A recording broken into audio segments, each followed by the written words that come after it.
नमस्कार। Forest legislation जिसके अंतर्गत हम लोग वनों से संबंधित जो भी नीतियाँ यानी कि पॉलिसीज हैं और अधिनियम या कानून या लॉ या एक्ट, तो हम लोग सिंपल वे में बोलें तो वनों से संबंधित जो नीतियाँ और जो अधिनियम है उनका अध्ययन करते हैं। जब अपनी इंदौर में ऑफलाइन क्लासेस कंडक्ट हो रही थी उस टाइम पर हम लोग जो पॉलिसी वाला हिस्सा है, नीतियों वाला जो हिस्सा है, उसे काफ़ी अच्छे से डिटेल में पढ़ चुके थे। एक्ट या अधिनियम वाला हिस्सा चल रहा था इसमें भी लगभग सब कुछ खत्म हो गया था। वाइल्ड लाइफ प्रोटेक्शन एक्ट का थोड़ा हिस्सा बचा हुआ था। एक मुद्दा है जो अभी रिसेंटली चीज़ें समझने में आई। हम लोगों ने 3 पॉलिसी पढ़ी है। फर्स्ट नेशनल फॉरेस्ट पॉलिसी, वो कौन सी है अपनी 1892 या 94, मैं थोड़ा कंफ्यूज हो रहा हूँ, आप नोट्स में देख लेना जो भी फिक्स डेट है इनकी, वॉलकर रिपोर्ट वाली। गवर्नमेंट के जो डॉक्यूमेंट्स हैं वो क्लियरली मार्क करते हैं कि ये पहली नेशनल फॉरेस्ट पॉलिसी है, यानी कि इससे पहले कोई फॉरेस्ट पॉलिसी नेशनल लेवल पे बना ही नहीं गई है। सेकेंड फॉरेस्ट पॉलिसी जब देश आज़ाद होता है तो 52 में आती है और थर्ड फॉरेस्ट पॉलिसी आती है 1988 में। यही 3 फॉरेस्ट पॉलिसी है। आपसे क्वेश्चन क्या पूछा जाता है कि फर्स्ट नेशनल कौन सी है, सेकेंड नेशनल कौन सी है, थर्ड नेशनल कौन सी है। देश की आज़ाद होने के बाद पहली कौन सी पॉलिसी आई, अभी रिसेंटली कौन सी पॉलिसी चल रही है, ये बेसिक चीज़ है। अभी जब इंटरव्यू हो रहे थे 2021 वाले बैच के, तो वहाँ पर पैनल की साइड से कुछ क्वेश्चन पूछे गए। एक क्वेश्चन जो कॉमन सा है और आप लोगों को उम्मीद है कि आप लोग, क्योंकि कुछ लोगों को डाउट हो रहा था इसलिए बता रहा हूँ, जनरली आप लोगों ने सही से पढ़ा होगा। इस पॉलिसी में एक टारगेट दिया गया कि देश के टोटल जो भौगोलिक क्षेत्र का लगभग 33% यानी कि 1/3 एरिया है वो वनों से कवर होना चाहिए, जो इस पॉलिसी में भी इसी टारगेट को कंटिन्यू किया गया। 33% टोटल भौगोलिक क्षेत्र का बोला गया।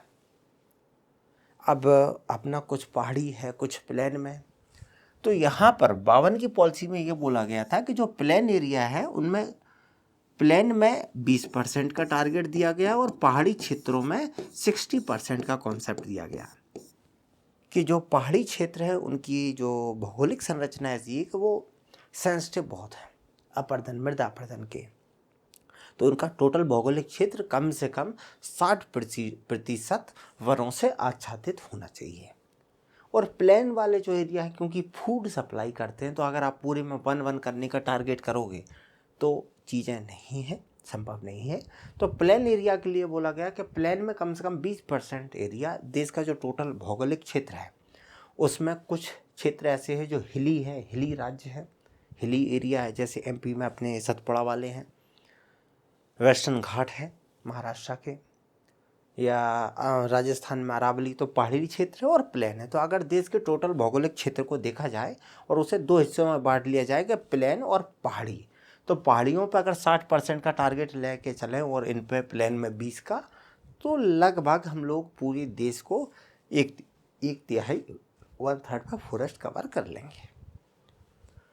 जब ये अपडेटेड पॉलिसी आई तो उन्होंने क्या किया, टारगेट सेम ही रखा, लेकिन उन्होंने ये बोला कि प्लेन के लिए 20% ठीक है, लेकिन पहाड़ी क्षेत्रों में 60 की जगह 66% कर दिया, यानी कि 2/3 कर दिया गया। ये चीज़ें कॉमन है, आप लोग पढ़ चुके। एक दूसरा क्वेश्चन पूछा, देश में अभी तक टोटल कितनी पॉलिसी आई हैं। अब आप लोगों को मैं 3 पढ़ाता हूँ तो उन्होंने 3 ही बोली, जो अपने साइड से कैंडिडेट थे उन्होंने 3 बताए। तो जो पैनलिस्ट हैं उन्होंने बोला कि नहीं, इस पॉलिसी से भी पहले एक फॉरेस्ट पॉलिसी आ चुकी है। फिर उन्होंने, अब स्टूडेंट है जब उसने 3 ही पढ़ी है, और क्योंकि हम लोगों का भी डाटा वही है, जो ऑथेंटिक सोर्सेस है मैं आपको वही बता पाऊँगा, तो पैनलिस्ट ने बार बार प्रेशराइज किया कि नहीं, इससे पहले फिर उन्होंने बोला कि डलहौजी जो है वो भी पॉलिसी लेके आया था। कौन सी? Forest policy. और बोला पहली पॉलिसी डलहौजी की थी और ये बाद में। अब जब आप वहाँ पर बैठे हैं और सामने वाला आपसे बोल रहा है कि नहीं डलहौजी वाली है, तो आप उससे लड़ाई झगड़ा थोड़ी कर दोगे। ठीक है भाई बाप, आप जैसा बोलो वही सर्वसत्य है। तो सामने वाले पर्सन जो है ने वही बोला और वो निकल आए। मैं डिस्कशन इसलिए कर रहा हूँ जिससे एक दिमाग में रहे कि कई बार इंटरव्यूअर जो हैं वो आपको इस टाइप से प्रेशराइज करने की कोशिश करते हैं, जिससे वो एक्चुअली चेक वहाँ पर ये होता है कि आपको अपने डाटा पे कॉन्फिडेंस कितना है। यहाँ पर हम लोग प्रॉपर है। थोड़ा बहुत ऐसा हो सकता है सपोज कि डलहौजी ने फॉरेस्ट के लेवल पर कुछ काम किया हो, लेकिन कोई प्रॉपर नीति डॉक्यूमेंटेशन उसका नहीं है, तो हम लोग यही 3 मान के चलेंगे। फिर भी एक बार हम लोगों ने ये इशू उठाया है तो फिर आप गूगल वगैरह करोगे तो कुछ चीज़ें नई मिलती रहेंगी। मैं अभी प्रॉपर सोर्स के साथ इसलिए नहीं आया हूँ क्योंकि हमें प्रॉपर अभी सर्चिंग में है कि कोई ऑथेंटिक जानकारी मिल जाए, तब हम लोग इस मुद्दे पे आगे डिस्कस करें। आपने अधिनियम वाला जो हिस्सा है उस पर बात कर लेते हैं। अधिनियम के सिलेबस में पहला तो यही था कि फॉरेस्ट लॉ क्या होते हैं, फॉरेस्ट लॉ, स्पेशल लॉ, वो वाला जो बवाल था। लॉ और पॉलिसी के बीच में क्या डिफरेंस है, ये मुद्दे हम लोग देख चुके थे। Forest act, Indian forest act 1927, अब इसे हम लोग पहले ही देख चुके थे। 27 वाला है, इनका कोई मतलब है नहीं। फॉरेस्ट कंजर्वेशन एक्ट, वन संरक्षण अधिनियम 1980, इसे कवर कर चुके थे। और इस एक्ट में जो 2019 में या 2017 के नाम से जो संशोधन हुआ था, जिसमें बम्बू को उससे निकाल दिया गया था, पेड़ों की जाति से या बोल सकते हैं बिरादरी से निकाल दिया गया। ये चीज़ों का हम लोग कवर कर चुके थे। डिस्कशन चल रहा था अपना वाइल्ड लाइफ प्रोटेक्शन एक्ट 1927 और उसके संशोधनों पर, और ये वाले बचे थे। तो एक बार फ्लैशबैक में जाके थोड़ा देख लेते हैं। ये वाला का फॉरेस्ट है वो स्पेशल लॉ है, लॉ पॉलिसी के बीच का डिफरेंस। फिर 27 वाला एक्ट, इसमें कौन कितने हैं, कंजर्वेशन एक्ट, ये जो अपडेट हुए थे वो, और वाइल्ड लाइफ प्रोटेक्शन एक्ट, ये चल रहा था। इसमें क्या हो गया था कि अपने लीगल प्रोविज़न क्या है, उद्देश्य क्या है, conservation, protection and management of wild life, ये नए अपडेट के हिसाब से आए हैं, जो अभी रिसेंटली अपडेट हुए उसके हिसाब से है। फिर आए थे इसमें चैप्टर है, कितने चैप्टर हैं यहाँ एक बार लिखा भी हुआ है कि टोटल 7 चैप्टर और 66 सेक्शन है। ये ओरिजिनल में जब आया था तब जो होता है वही स्ट्रक्चर पूछी जाती है, क्योंकि समय के साथ इसमें बहुत सारे नए चैप्टर जुड़ जाते हैं, पुराने हट जाते हैं। अब एक चैप्टर है 5, दूसरा है 5A। अब 5A को आप नया चैप्टर बोलो या पुराना बोलो, बड़ा डिफिकल्टी है। तो ये जब भी ऐसे क्वेश्चन आते हैं ये ओरिजिनल एक्ट के ही पूछे जाते। इसमें हम लोगों ने क्या पढ़ लिया था, कोई भी एक्ट हो हमेशा उसका पहला जो चैप्टर होगा वो क्या होगा, प्रिलिमिनरी, प्रारंभ। जैसे आप कोई बुक पढ़ते हो उसकी पहले प्रस्तावना आती है, उस टाइप का प्रस्तावना, प्रिलिमिनरी, जिसमें 2 सेक्शन होते हैं। पहले सेक्शन में 3 चीज़ें होती हैं, ये एक्ट का नाम क्या है, इसका एक्सटेंड क्या रहेगा, और कब ये ताकत में आएगा, कब ये फोर्स में आएगा, ये डेट रखने वाला काम है। सेकेंड सेक्शन में दुनिया भर के जो शब्दावली इस एक्ट में आने वाली है उनकी डेफिनेशन है, तो इन चीज़ों को आप देख लेना। यहाँ पर टैक्सीडर्मी, वर्मेन, स्पेसिफाइड प्लांट, ये सारी चीज़ें अपनी हो गई थी। अब ये एक्ट आया क्यों, वाइल्ड लाइफ प्रोटेक्शन एक्ट, वन्य जीव संरक्षण अधिनियम। समस्या ये थी कि वन्य जीवों की हो रही थी शिकार, हंटिंग हो रही थी। हंटिंग में हो क्या रहा था कि मैं हूँ MP से, राजस्थान में 2 चीताओं को मार के मैं निकल गया, चिंकारा जो चीतल है उसको हंट करके निकल गया। राजस्थान पुलिस मुझे ढूंढ रही है, राजस्थान फॉरेस्ट डिपार्टमेंट मुझे ढूंढ रहा है, और मैं MP में आराम से ग्वालियर में बैठा हूँ। मान लीजिए वहाँ से रिक्वेस्ट डिपार्टमेंट के थ्रू सीएम चैनल के थ्रू एमपी गवर्नमेंट के पास आती है और यहाँ की पुलिस एक्टिवेट होती है। तब तक मैंने बाइक पकड़ी और मैं यूपी में चला गया। तो ये जो क्रॉस बॉर्डर जो क्राइम है, इन्हें कंट्रोल करना बहुत डिफ़िकल्ट था। तो यहाँ पर राज्य सरकारों ने बोला, क्योंकि फॉरेस्ट और वाइल्ड लाइफ ये वो टाइम है 1972 का, जब वन्य जीव राज्य सब्जेक्ट हुआ करता था, फॉरेस्ट और वाइल्ड लाइफ स्टेट सब्जेक्ट होते थे। तो इन्होंने सेंटर से रिक्वेस्ट की कि माई बाप, हम नहीं बना पा रहे, आप हमारे लिए कुछ कानून बना दो, हम उसे अडॉप्ट कर लेंगे। तो यहाँ दो चीज़ें आती है। एक्ट कौन लेके आया? सेंटर। सेंटर का कानून है, केंद्रीय कानून है। इसे राज्य सरकारों ने क्या अपना लिया। अब अगर इस एक्ट में कोई संशोधन करना हो तो क्या राज्य सरकार कर सकती? नहीं, क्योंकि सेंटर का एक्ट है तो सेंटर ही करेगा। और इसमें प्रोविजन ऐसे होते हैं, इसी में नहीं, कोई भी सेंटर का इस टाइप का जो एक्ट होता है कि जहाँ एक बार सेंटर लेके आ गया, स्टेट उसे एक बार अडॉप्ट कर लेते, फिर स्टेट उससे हट नहीं सकते। ऐसा नहीं कि 5 साल रहे फिर बोले हमें ये एक्ट पसंद नहीं है, हमें बेस पसंद नहीं है, वो चीज़ें यहाँ नहीं चलती हैं। इस टाइप का मैटर रहा। और जब भी आप ऐसे स्टेट सब्जेक्ट के मुद्दे आएंगे तो जनरली कौन? राज्यसभा के थ्रू जाते, वो पॉलिटी वाले हिस्से में आप पढ़ते रहना। यहाँ पर मैं क्या समझाने की कोशिश कर रहा हूँ कि जब भी ऐसा कोई एक्ट आएगा जहाँ कंट्रोल करना, तो सबसे पहला मुद्दा आएगा सेंट्रल गवर्नमेंट कुछ टाइप की बॉडी स्ट्रक्चर की खड़े करने की कोशिश करेगी। वही यहाँ पर जो अगला चैप्टर आएगा 2, उसमें वेरियस टाइप की बॉडीज़ को खड़ा किया जाता है, जिसमें सेंट्रल बॉडी है, सेंट्रल लेवल पर डायरेक्टर की पोस्ट है।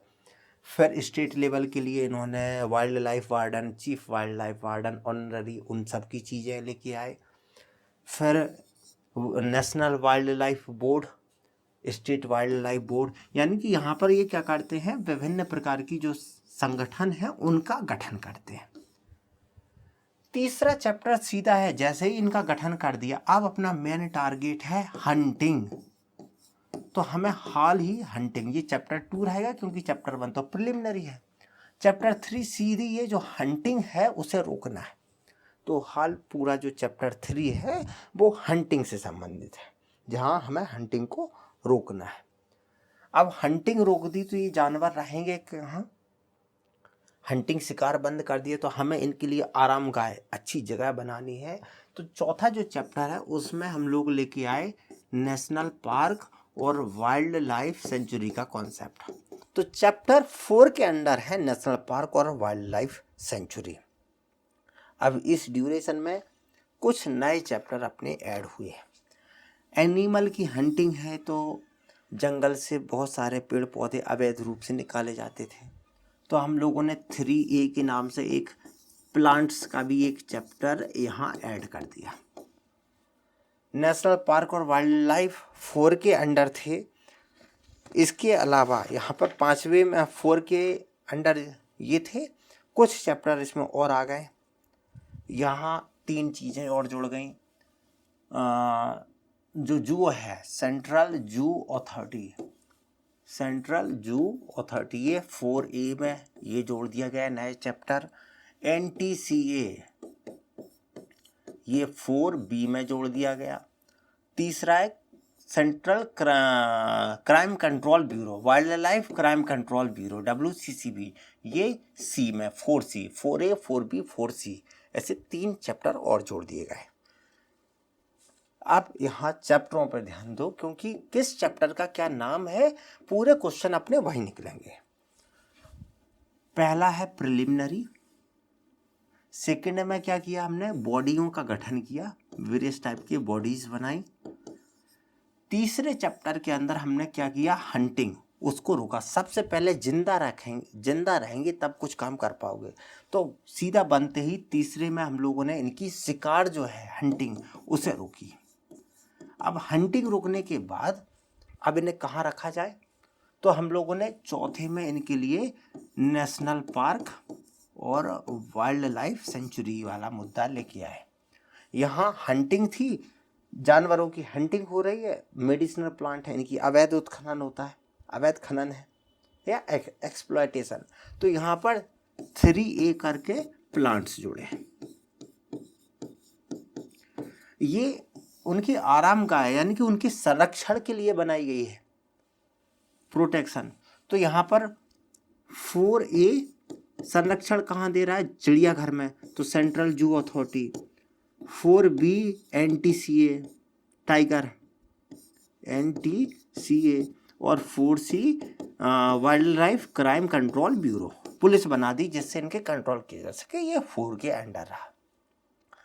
अब मुद्दा ये तो बाद में खड़ी की गई, अगर मान लो अपन ने ना शिकार से बचा लिया, इनके लिए जगह बना दी। अब अगर कहीं ऐसा हो कि कोई इनका अवैध रूप से शिकार कर ले, और उसको पुराने ज़माने में राजा महाराजा ट्रॉफी वगैरह से वो बना देते थे, उनको क्या किया जाए? तो अगला चैप्टर आता है 5वां। उस चैप्टर में क्या किया जाएगा? ट्रेड जो है इनकी ट्रॉफी वगैरह का, जो ट्रॉफीज है, यानी कि वन्य जीवों से बने हुए जो भी उत्पाद है उनकी मार्केटिंग, व्यापार जो है वो सब पे रेस्ट्रिक्शन लगा दिया गया। किसके अंदर? 5वें के अंदर। 6वें में क्या है? इन्हें सजा, ऑफेंस, और 7वें में मिसलेनियस। तो किस चैप्टर में क्या है, ये एक रफली आपको आइडिया आ गया कि किस में हम क्या कर रहे हैं। अब हम लोग एक एक करके इन चीज़ों को समझेंगे। पहला जो चैप्टर है 2 अथॉरिटी, जहाँ सेंटर गवर्नमेंट को ताकत दी गई है कि वो क्या करेगा? सबसे पहले सेंटर लेवल पे वाइल्ड लाइफ के लिए एक डायरेक्टर को अपॉइंट करेगा और उसके नीचे की स्टाफ कर देगा। स्टेट लेवल पे एक चीफ वाइल्ड लाइफ वार्डन होगा, बहुत सारे वार्डन होंगे, और हर जिले में एक ऑनररी वार्डन होगा। अब ये क्या बवाल है वो बता दूं। अगर मध्य प्रदेश में 9 नेशनल पार्क हैं तो हर नेशनल पार्क का एक माई बाप होगा, एक वाइल्ड लाइफ वार्डन। ये आप ऐसे समझ लो कि अगर आप किसी हॉस्टल में, यूनिवर्सिटी में पढ़े हैं तो उसमें बहुत सारे हॉस्टल्स होंगे, हर हॉस्टल का एक वार्डन होता है जिसके पास उस पूरे हॉस्टल का चार्ज है। तो एक टाइप से वाइल्ड लाइफ एक हॉस्टल है, वाइल्ड लाइफ सेंचुरी एक हॉस्टल है, और उसके जितने भी एनिमल हैं वो उसके मेंबर। तो उनका एक माई बाप, हर नेशनल पार्क का एक वाइल्ड लाइफ वार्डन हो गया, हर वाइल्ड लाइफ सेंचुरी का एक वार्डन हो गया। इसके अलावा बहुत सारे जानवर हैं जो आउटसाइड हैं, तो इसलिए हर जिले लेवल पे एक ऑनररी वाइल्ड लाइफ वार्डन हो गया। अब इतने सारे वाइल्ड लाइफ वार्डन बने घूम रहे हैं राज्य में, तो इन सब का भी एक ऊपर चीफ वाइल्ड लाइफ वार्डन वो होगा। ये किस में है? सेक्शन 3 और सेक्शन 4 के अंदर। अब यहाँ पर ये चैप्टर 2 में अथॉरिटी हो रही थी। अब कुछ नए अपडेट आ गए, 5 में इनकी पावर वगैरह थी। मेन मुद्दा है 5A नया जोड़ दिया गया। कब जोड़ा? अटल जी के टाइम पे, जब national board of wild life को क्या बना दिया? स्टैट्यूटरी लीगल बना दिया गया, जिसमें PM इसके चेयरमैन हो गए, फिर बकाया के और लोग हो गए। यहाँ पर हम लोगों ने ध्यान से पढ़ा था कि PM इसके चेयरमैन होंगे, मिनिस्टर जो फॉरेस्ट्री के जो हैं वो इसके को वाइस चेयरपर्सन होंगे। इसके अलावा 3 लोग रहेंगे पार्लियामेंट से, 2 लोकसभा, 1 राज्यसभा, मतलब 3 रहेंगे MP, और 5 NGO के रिप्रेजेंटेटिव हैं, और 10 इमिनेंट पर्सन हैं। 5 रिप्रेजेंटेटिव हैं NGO के, 10 उस एरिया में अच्छे से कार्यक्षेत्र करने वाले लोग हैं, और 3 MP हैं। टोटल मिलाकर के 47-48 लोग हो रहे थे यहाँ। इतना हम लोग देख चुके थे। फिर हम लोगों ने एक न्यूज़ भी देखी थी जिसमें जो 10 इमिनेंट पर्सन है इन्हें अपॉइंट किया, तब तक उनमें से एक ख़त्म हो गए थे। वो इस टाइप की न्यूज़ हम लोग देख चुके थे। नेक्स्ट मुद्दा है यहाँ पर, ये देखो, ये सेक्शन 5A है, 5 रुपये। दूसरा आता है स्टेट के लिए, फिर उसके फंक्शन है। फिर आया था अपना स्टेट का, स्टेट के लिए बोर्ड। स्टेट के बोर्ड के लिए यहाँ पर सेक्शन 6 क्यों लिखा है? रीजन ये है कि ये सेक्शन पहले से था। यहाँ पर ये वाला सेक्शन जो 6 है वो पहले से था स्टेट के लिए, बस उसका नाम अलग था। स्टेट वाइल्ड लाइफ इस टाइप का बोर्ड बना था। अब वहाँ पर ये state wild life, state board for wild life, अब ये कर दिया गया। पहले इसका नाम थोड़ा सा डिफरेंट था पुराने एक्ट में, इसलिए वो सेक्शन जब बना तब से वो कंटिन्यू है, बस नाम चेंज हुआ है और स्ट्रक्चर चेंज हुई है। इसका चेयरमैन यहाँ पर सीएम को कर दिया है। पहले स्टेट जो मिनिस्टर रहता था फॉरेस्ट मिनिस्टर, अब कौन है, सीएम इसका मिनिस्टर है, और जो फॉरेस्ट मिनिस्टर जो डिपार्टमेंट रहता है फॉरेस्ट का, वो इसका वाइस चेयरपर्सन है। अभी इंटरव्यू में एक क्वेश्चन और पूछा गया था कि सेंटर में, वैसे आप लोगों ने पढ़ा होगा कि सेंटर में जो मंत्रालय होते हैं, जैसे मामा को मंत्रालय मिला या किसी और को कोई मंत्रालय मिला, तो सेंटर में क्या होता है ना, मिनिस्ट्री बोलते हैं, मंत्रालय। लेकिन स्टेट में ना मंत्रालय नहीं बोलते हैं ना, डिपार्टमेंट टर्म यूज किया जाता है। फॉरेस्ट डिपार्टमेंट, कभी आपने ये नहीं सुना होगा कि एमपी की फॉरेस्ट मिनिस्ट्री, हमेशा पढ़ते हैं फॉरेस्ट डिपार्टमेंट। ये लोग रहे वहाँ पर। सेंटर में नेशनल बोर्ड में भी 3 मेंबर थे, 2 लोकसभा से, 1 राज्यसभा से, 3 वहाँ पर थे। यहाँ पर भी 3 मेंबर हैं जो स्टेट की लेजिस्लेटिव असेंबली है उससे। वहाँ 5 लोग थे एनजीओ से, यहाँ 3 लोग कर दिए एनजीओ से। वहाँ 10 इमिनेंट पर्सन थे, यहाँ पर भी 10 इमिनेंट पर्सन है। इस टाइप से यहाँ भी लगभग 31 लोगों की एक बॉडी बन जाती है स्टेट लेवल पर। और इन्हें बाध्य किया गया कि ये साल में कम से कम 2 बार बैठक करें, क्योंकि अब स्टैट्यूटरी हो गई तो इन्हें बैठक करनी पड़ेगी। जैसे ही बॉडी की स्ट्रक्चर का काम खत्म होता है, सीधा मुद्दा आता है, सबसे पहले शिकार रोको, हंटिंग रोको। हंटिंग के लिए सबसे पहला काम क्या, कौन सा है, सेक्शन 9। सेक्शन 9 क्या करता है, प्रोहिबिशन। सेक्शन 9 बोलता है सीधा हंटिंग बंद, आज से शिकार बंद। ये बोल सकते हो कि 9 देवी माता बैठती हैं, 9 दिन के लिए बैठती हैं, उस टाइम पे मांस मदिरा कुछ नहीं। तो ऐसे समझ लो, याद रखने के लिए बोल रहा हूँ, आसान हो जाएगा। सेक्शन 9, नो हंटिंग एक्सेप्ट, कुछ केस ऐसे हो सकते हैं जहाँ परमिशन की ज़रूरत पड़े। मान लीजिए कोई टाइगर है, आदमखोर हो गया है, बहुत कोशिश कर ली, उसे कैच नहीं किया जा रहा। अगर कैच कर लेंगे तो हम क्या करेंगे, बस भर कोशिश होती है मारा ना जाए उसे। अगर आदमखोर है तो पकड़ लो और उसे चिड़ियाघर में डाल लो। लेकिन मान लो वो आदमखोर हो गया और पकड़ा नहीं पा रहे हैं, तो क्या किया जाए, पब्लिक डीलिंग करने के लिए अपने पास लास्ट ऑप्शन होता है कि उसकी हंटिंग कर दी जाए, शिकार कर दिया जाए उसका। लेकिन उसके लिए चीफ वाइल्ड लाइफ वार्डन की परमिशन की ज़रूरत होती है। चीफ वाइल्ड लाइफ परमिशन दे देता है तो हम लोग किसी एनिमल की हंटिंग कर सकते हैं। तो हंटिंग की जा सकती है लेकिन परमिशन से। एक केस मैंने ये बता दिया। दूसरा सिनेरियो, मान लीजिए नील गाय है मध्य प्रदेश में, जैसे आपने एक किस सुना होगा, बिहार में नील गाय की किस है, उत्तराखंड में जंगली सुअर की दिक्कतें हैं, हिमाचल में मान लो शिमला में बंदरों की बहुत बड़ी समस्याएं हो गई। ज़्यादा समस्याएं रहेंगी तो टूरिस्ट नहीं आएंगे, तो वहाँ चीफ वाइल्ड लाइफ वार्डन कुछ हद तक उनकी हंटिंग की परमिशन दे सकता है कि कुछ कम कर दो तादाद, जिससे टूरिस्ट को दिक्कतें खड़ी ना हो। तो यहाँ परमिशन कौन देगा, वाइल्ड लाइफ वार्डन। कौन, चीफ वाइल्ड लाइफ वार्डन। तो यहाँ पर ध्यान दो कि पहले में तो हंटिंग सीधे 9 में बंद है, अगले सेक्शन में 11 में, 10 नहीं 11, 10 में कुछ और है, 11 में ये परमिट कर सकता है। 12 में बोल रहा है कि कुछ स्पेशल केस में, स्पेशल उद्देश्यों के लिए भी ये पर्पज, आपको स्पेशल पर्पज के लिए भी chief wild life warden permit कर सकता है। एक तो ये वाला मुद्दा आ जाता है। दूसरा, ये पर्पज कौन सा है, जैसे मान लो कोई रिसर्च का पर्पज हो, कोई एनिमल है जो शेड्यूल 1 में या 2 में किसी में पड़ा, जिसकी हंटिंग की नहीं जा सकती, लेकिन मान लो उससे कोई ड्रग्स की संभावना है, कोविड जैसी बीमारी है और हमें उसी से ड्रग्स मिल सकती है, तो रिसर्च के लिए हमें उसको किल करने की ज़रूरत है, तो परमिशन दी जा सकती है। किसके लिए, एजुकेशन के लिए, साइंटिफिक रिसर्च के लिए, उसके स्पेसिमेन कलेक्ट करना है। मान लो ऐसा कोई एनिमल है जिसकी 4 ही प्रजाति बची है, बचाना संभव नहीं है, और अगर हम एक काम करें कि एक को किल कर दें और उसका जेनेटिक मटेरियल से स्प्रेड कर दें तो स्पीसीज सर्वाइव की जा सकती है, तो हम उसे हंटिंग कर सकते हैं। यहाँ तक चीज़ें हम लोग पिछली बार देख चुके थे।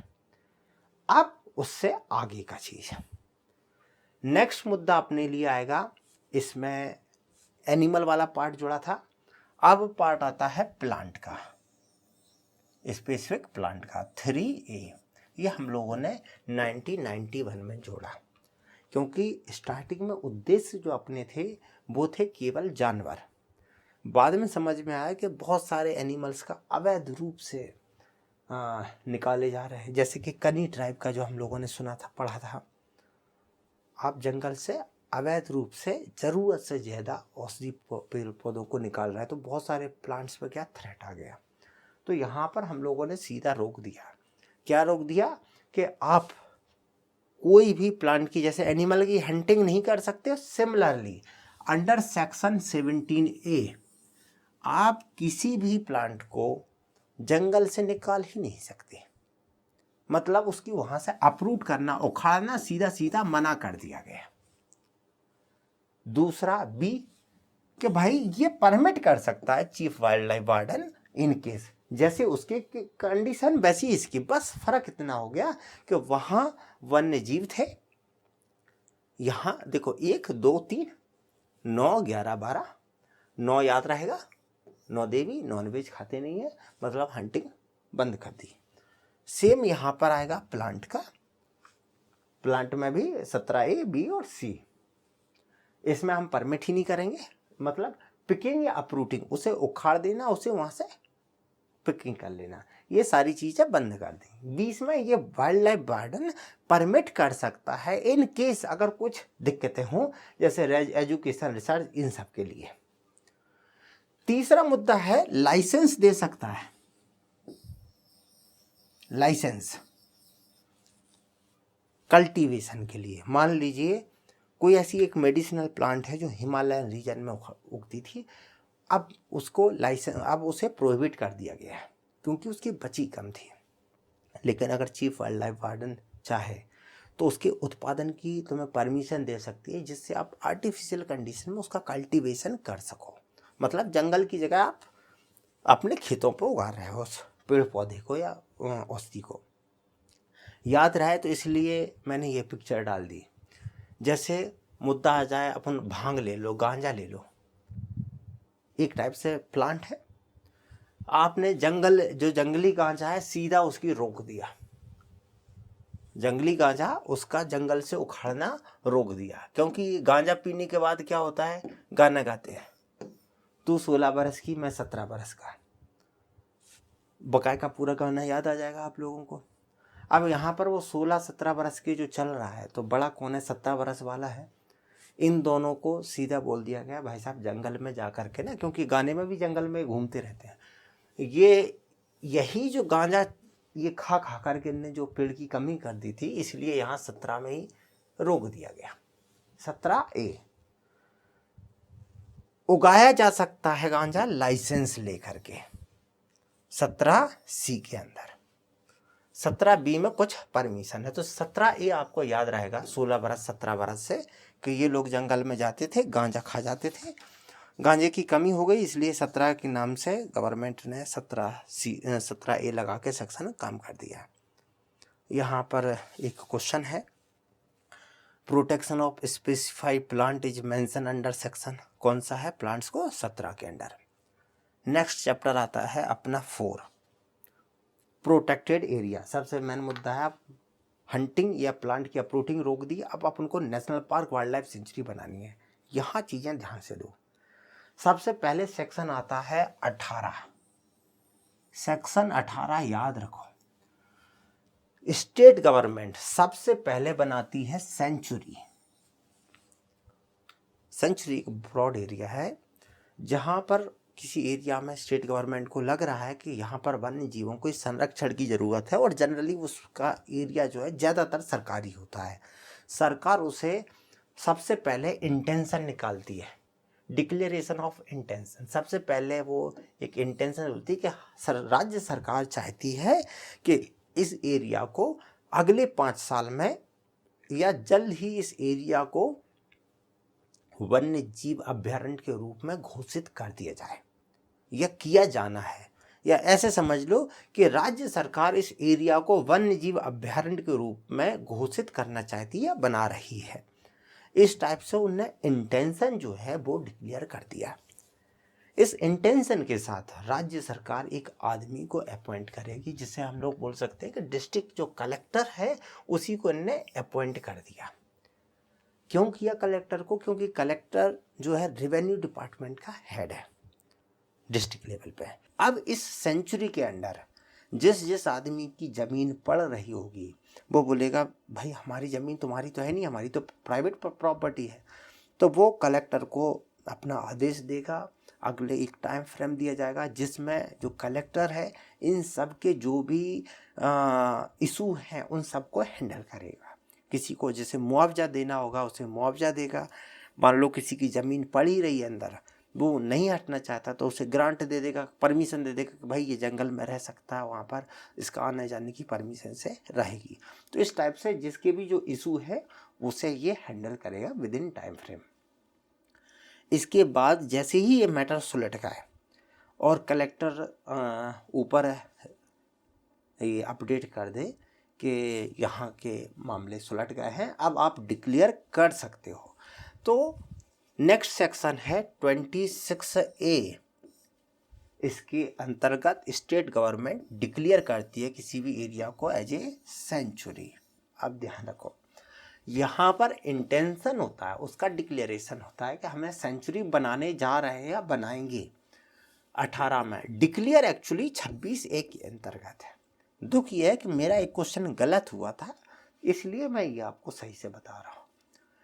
और नेक्स्ट सेक्शन में restriction of entry in sanctuary, कौन सेंचुरी में आ सकता है, किसे घुसने दिया जाएगा, नहीं घुसने दिया जाएगा, तो वही मुद्दों के लिए यहाँ कलेक्टर अपॉइंट किया गया था। तो वो चीज़ें हैं कि भाई जिसकी प्रॉपर्टी है, जिसका घर है, गांव है, ज़मीन है, उसे परमिशन रहेगी।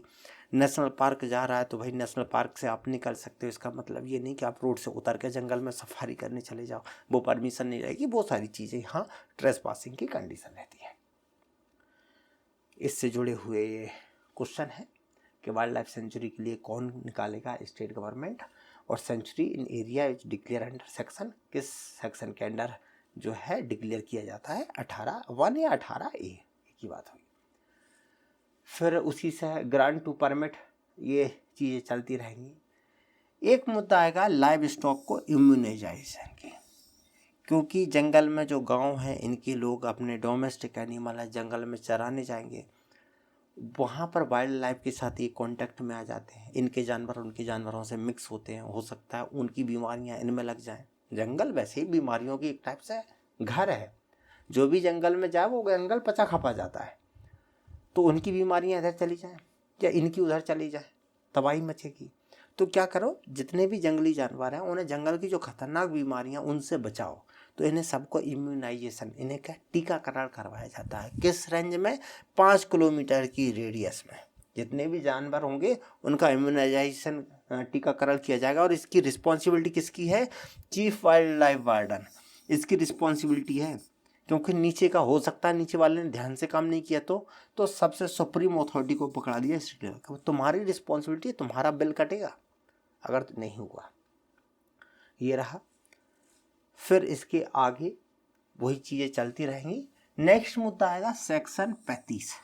इसके अंतर्गत स्टेट गवर्नमेंट किसी भी एरिया को नेशनल पार्क बनाती है। ये इसी सेक्शन में इंटेंशन और डिक्लेरेशन दोनों कर देती है, उसमें ज़्यादा कुछ लगता नहीं है, क्योंकि नेशनल पार्क प्रॉपर डिमार्केटेड होते हैं। देखो एक बात और है, सेंचुरी बड़े एरिया को बनाया जाता है। सेंचुरी जब बनाई जाती है तो उसमें क्या है, बहुत बड़ा एरिया है और अक्सर उसकी बाउंड्री क्लियर नहीं होती, ऐसे रहेगा ये गांव की ये ज़मीन, ये गांव इसमें कवर आएंगे, तो बाउंड्री का डिमार्केशन कवर नहीं, वो प्रॉपर डिमार्केशन नहीं हो पाता है और प्राइवेट प्रॉपर्टी बहुत ज़्यादा होती है। उसी सेंचुरी के किसी पर्टिकुलर एरिया को हम लोग नेशनल पार्क बना सकते हैं। तो जनरली जब नेशनल पार्क बनाना होता है तो वहाँ से प्राइवेट प्रॉपर्टी हटा दी जाती है, लोगों को रिप्लेस कर दिया जाता है और वो एरिया को कोर बड़ी वाइल्ड लाइफ सेंचुरी के किसी छोटे पार्ट को हम लोग नेशनल पार्क बना सकते हैं। तो वहाँ पर पूरी गवर्नमेंट ओनरशिप है, तो वो सीधी सीधी एक ही बार में काम कर देती है। तो ये किस में करती है? 35 के अंतर्गत। कौन? राज्य सरकार। तो अभी हमने पढ़ा कि नेशनल पार्क और वाइल्ड लाइफ सेंचुरी और नेशनल पार्क कौन बना रहा है? राज्य सरकार। किसमें? 18A या 18(1) और 35 के अंदर, 2 के अंदर। दो और है 36A और 36C। 36A में कंजर्वेशन रिजर्व और 36C में कम्युनिटी रिजर्व। हम लोग पहले ही ये पढ़ चुके हैं कि ये होते क्या है, कंजर्वेशन रिजर्व और कम्युनिटी रिजर्व, इन्हें राज्य सरकार बना देती है। 38A के अंतर्गत ताकत दी गई है सेंट्रल गवर्नमेंट को कि वो किसी भी एरिया को नेशनल पार्क और सेंचुरी बना सकती है।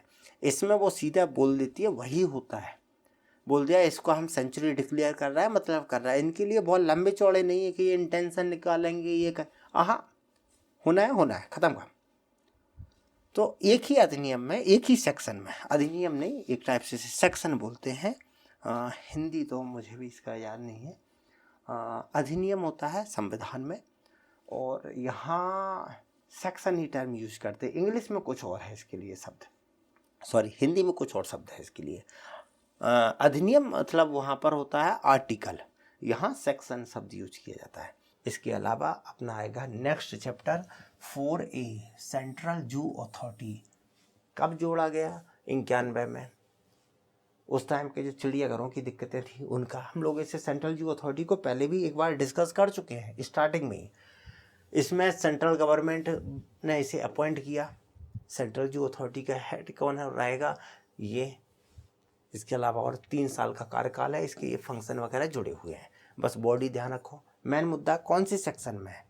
अब अगर मैं ऐसा करूं, चिड़ियाघर सेंट्रल जू अथॉरिटी, तो इसी डायग्राम को अगर देखो तो यहाँ पर क्या ऐसे से लग रहा है। मान लो मैं ऐसे कर लूँ कि 3 मैंने ऐसे बनाया और फिर 3 ऐसा बनाया, मतलब ये 3 और ये 3, तो 38 तक कुछ बन रहा है। बस ऐसे 39 ही आप कर लो, यहाँ पर निशान वैसे ही होता है ना, तो ऐसे से आप याद रख लेना। सेंट्रल जू अथॉरिटी कुछ 38 के अंडर है। फिर जुड़ा NTCA national tiger conservation authority. पूरा स्टोरी आपको जनरल फॉरेस्ट्री में ही बता दी गई थी। किसके अंडर आया? 4B के अंदर।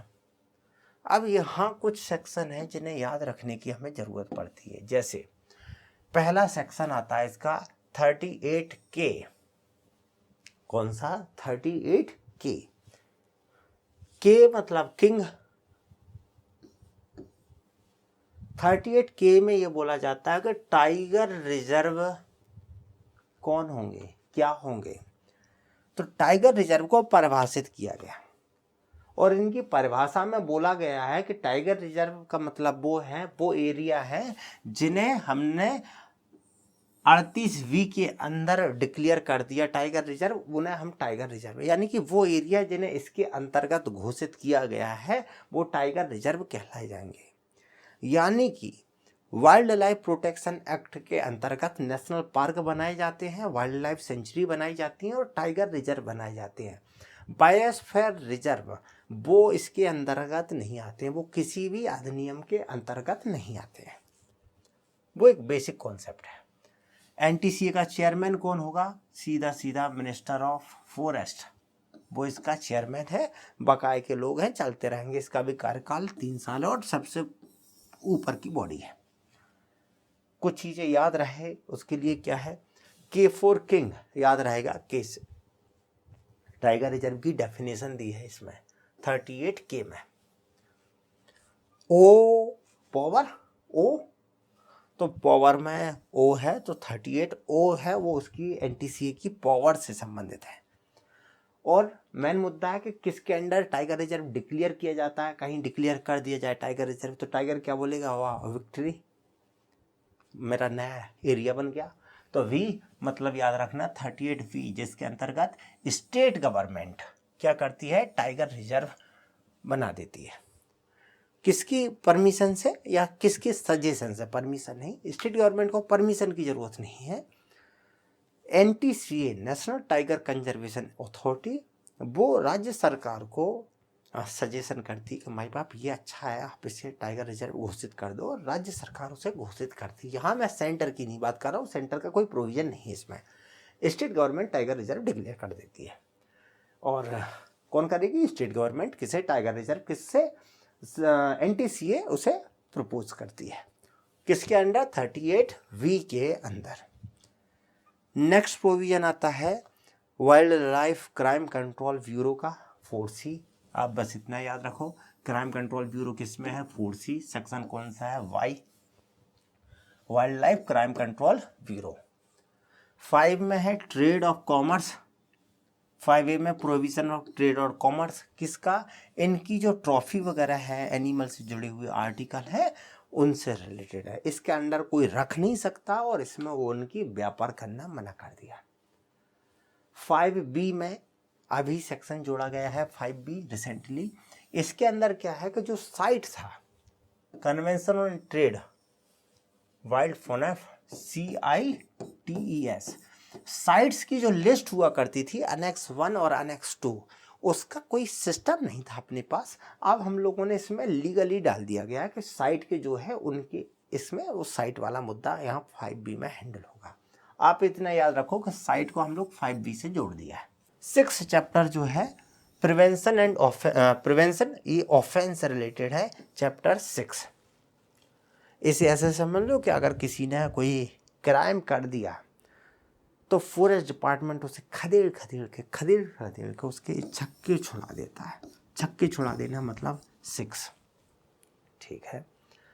फिर लास्ट में फॉरफिट प्रॉपर्टी है। 6A, मान लो मैंने हंटिंग की और टाइगर की हंटिंग की, एक टाइगर 1 करोड़ का, 10 टाइगर मारे, 10 करोड़ की प्रॉपर्टी, मैंने बहुत बड़ा सा बिल्डिंग मकान वगैरह सब कुछ खड़ा कर दिया और गवर्नमेंट को सरेंडर कर दिया, माई बाप अब तुम हमें पकड़ लो, कोई दिक्कत नहीं, 20 साल 25 साल की सज़ा दे दो, कोई दिक्कत नहीं है, मैं जेल चला जाऊंगा लेकिन मेरी पूरी बकायगी जनरेशन सुखी रहेगी।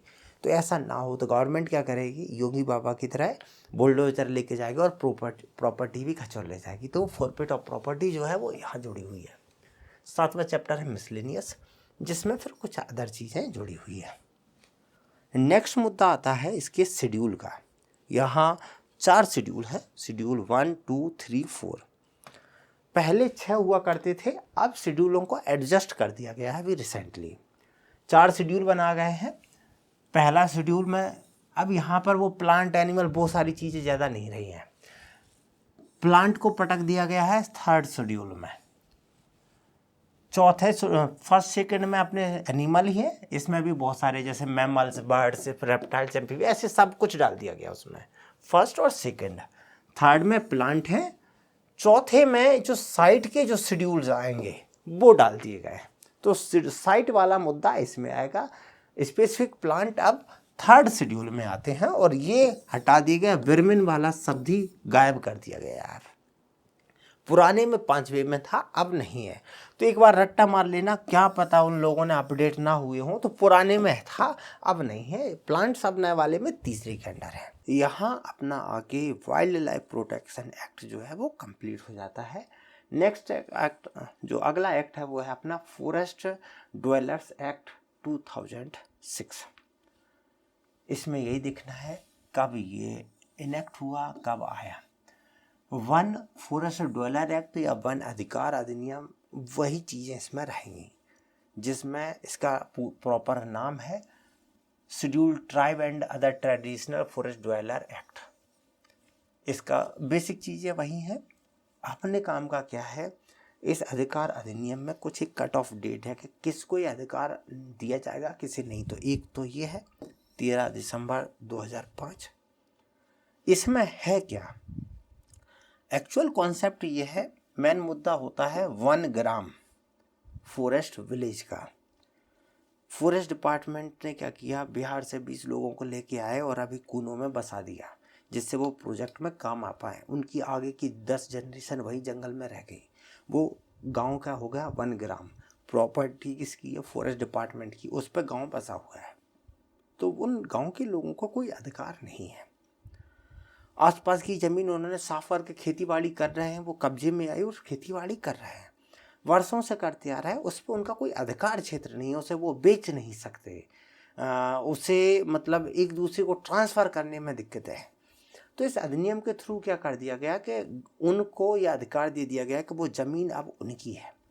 अगर वो रेवेन्यू के अंदर आ जाएंगे तो क्या है, रेवेन्यू डिपार्टमेंट को उन्हें लगान देना पड़ेगा। लेकिन वहाँ जो रेवेन्यू के है मतलब सामान्य प्रशासन विभाग अब क्या कर पाएगा कि उनके लिए रोड, पानी, बहुत सारी चीज़ों की व्यवस्था आसानी से कर देगा। फॉरेस्ट विलेज के साथ दिक्कत क्या है कि पूरी ओनरशिप फॉरेस्ट डिपार्टमेंट के पास है। तो जब तक फॉरेस्ट डिपार्टमेंट परमिशन नहीं देगा तो वो चीज़ें बढ़ नहीं पाती हैं। तो इस अधिनियम में उन्हें प्रॉपर्टी राइट दे दिए गए। जंगल पे बहुत सारे टाइप के अधिकार दे दिए गए। जैसे अधिकार कौन से हैं? फॉरेस्ट राइट, वो यहाँ पर 13 अधिकार दिए गए। टोटल याद रखो, सेक्शन कौन सा है? तीसरा सेक्शन है, जिसके अंतर्गत इन्हें 13 अधिकार दिए गए। ये अधिकार पढ़ लेना बस, एक बेसिक चीज के लिए। चैप्टर 2 है फॉरेस्ट राइट का। फिर इसमें अधिकारों का या जो कुल मिला के बोला जाए तो ये अधिनियम का बेसिक उद्देश्य है कि वनों की ज़मीन पे जो गांव बसे हुए हैं उनको रेवेन्यू में जो पटवारी है, हल्का है, इस टाइप का जो आपने समझा, उस सिस्टम में कन्वर्ट किया जाए, उन्हें पंचायती राज वाले सिस्टम के अंदर ले आया जाए। इसमें ले आने के लिए एक एक्ट और आया था पीसा के नाम से, PESA, जहाँ पर हम लोग पंचायती राज सिस्टम को ट्राइबल एरिया में इम्प्रूव कर रहे थे, पहुँचा रहे थे। बट वो उतना इफेक्टिव नहीं हो पा रहा है, तो हम लोग ये काम कर रहे थे। उसमें ये अधिकार के थ्रू कर दिया गया, जहाँ पर एक पूरी स्ट्रक्चर खड़ी की गई कि ये स्टेट एडमिनिस्ट्रेशन, यानी कि जैसे SDM है, तहसीलदार है, इनकी रिस्पॉन्सिबिलिटी है कि इस नियम के बारे में बताएं, बोर्ड वोर्ड लगाते हैं, लोगों को बताते हैं, वो पूरा सिस्टम है। यहाँ डिस्कशन में कुछ मतलब का था नहीं, इसलिए मैंने छोड़ दिया उसे। बस इतना याद रख लो कि इसमें 1 ग्राम को 1 ग्राम ही रहना है या उसे रेवेन्यू विलेज में कन्वर्ट हो जाना, इसका फाइनल जो अधिकार है वो ग्राम सभा को दिया गया है, और इसकी कोई एंड डेट नहीं है। वो जब उनकी इच्छा हो तब वो कर सकते हैं। इन्वायरमेंटल प्रोटेक्शन एक्ट, सेम वही चीज़ें हैं इसमें, बस एक बेसिक पढ़ लेना। मध्य प्रदेश लोक वानिकी अधिनियम पर्पज क्या है? सोशल फॉरेस्ट्री को प्रमोट करने के लिए मध्य प्रदेश लोक वानिकी अधिनियम आया। दिक्कतें क्या थी कि अगर मैं अपने खेत में पेड़ लगा लूँ तो मुझे फॉरेस्ट डिपार्टमेंट के पास परमिशन लेनी पड़ती थी कि भाई साहब आप परमिशन दे दो तो मैं ये पेड़ काट के बेच दूँ। फॉरेस्ट डिपार्टमेंट वाले बोलते थे कि करप्शन के एंगल थे कि भाई इतने % दे दो तो मैं परमिशन दे दूँ, तो मैं बेच नहीं पाता था। जब मैं बेच नहीं पाऊँगा इजीली तो मैं पेड़ ही नहीं लगाऊँगा। इस वानिकी अधिनियम में ये थोड़े अधिकार टाइप का हो गया कि अब मैं उस सिस्टम के चैनल के थ्रू परमिशन लेकर के एग्रो फॉरेस्ट्री प्रमोट कर सकता हूँ, सोशल फॉरेस्ट्री प्रमोट कर सकता हूँ और मार्केटिंग कर सकता हूँ। वो चीज़ें इसमें रही। इसकी डेटेड ध्यान से पढ़ लेना, इसमें और ज़्यादा कुछ चीज़ें मिलेंगी नहीं आपको। लास्ट में आएगा बायोडाइवर्सिटी एक्ट। यहाँ पर आपके 2 अधिनियम हैं जिन्हें डिटेल में पढ़ा जा सकता है। एक है वन अधिकार अधिनियम और दूसरा बायोडाइवर्सिटी एक्ट। बायोडाइवर्सिटी एक्ट आप एक बार पढ़ लेना। वन अधिकार अधिनियम में पढ़ाने को तो आधा 1 घंटे ले लो, लेकिन उसमें कभी ऐसा कोई क्वेश्चन लगा नहीं। अपने स्टेट लेवल पे नहीं, कुछ एग्ज़ाम है जिसमें वो सिलेबस स्पेसिफिक मेंशन है, वहाँ पढ़ाना होता है। अपने काम का वहाँ था नहीं कुछ भी, तो यहाँ आके अपना ये वाला पार्ट ख़त्म हो जाता है। एक बार बायोडाइवर्सिटी एक्ट को सुपरफिशियली पढ़ के उसके क्वेश्चन लगा लेना। मोस्ट ऑफ एग्ज़ाम में कितने आर्टिकल हैं, कितने सेक्शन हैं, बेसिक जो इशू है कि कब आया, देश में पूरे में लग रहा है, वो होल इंडिया वाला तो अब इशू ही नहीं है, सब में पूरा पैन इंडिया ही लगता है, जम्मू कश्मीर का प्रोविज़न ही नहीं है। बस वो चीज़ें ज़्यादा आती हैं, डिटेलिंग में इतना ज़्यादा चीज़ें नहीं आ रही हैं।